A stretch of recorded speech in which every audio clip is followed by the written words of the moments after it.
اعوذ باللہ من الشیطان الرجیم بسم اللہ الرحمن الرحیم اللہم صلی علی سیدنا محمد وعلی آل سیدنا محمد وبارک وسلم۔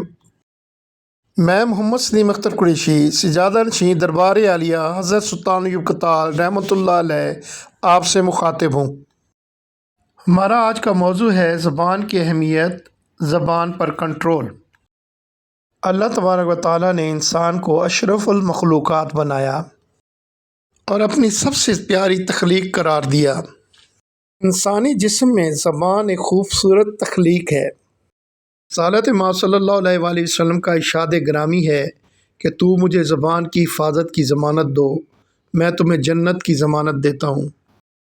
حسن سلوک کا تقاضا ہے کہ زبان سے بھی ایسے جملے ادا نہ کیے جائیں جو کسی انسان کی تذلیل یا تحقیر کا باعث بنے۔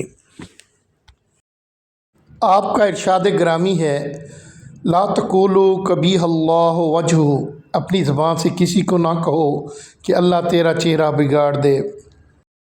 یہ لمحہ فکریہ ہے کہ اگر آپ کی بد دعا سے کسی کا چہرہ بگڑ جائے تو اس کے لیے کتنا مشکل ہو جائے گا۔ جس عمل کو ہم اپنے لیے بہتر تصور نہیں کرتے، اپنے مومن بھائی کے لیے کیسے بہتر تصور کریں۔ رسول اکرم صلی اللہ علیہ وآلہ وسلم نے اپنے محتاجوں، کمزوروں، غلاموں اور خادموں سے اچھا سلوک کرنے کی تلقین کی۔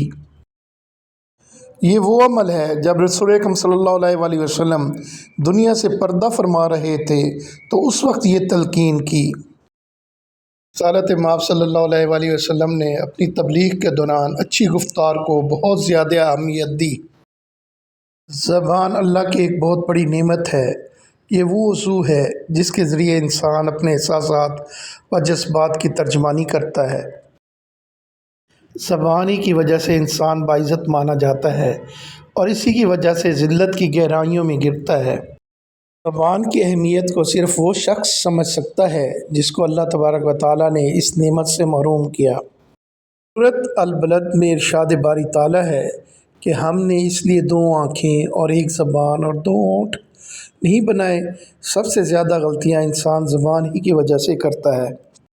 زبان ہی کی وجہ سے عبادت کا لطف اور غلط گفتار کی وجہ سے جہنم کی برائی خرید کرتا ہے۔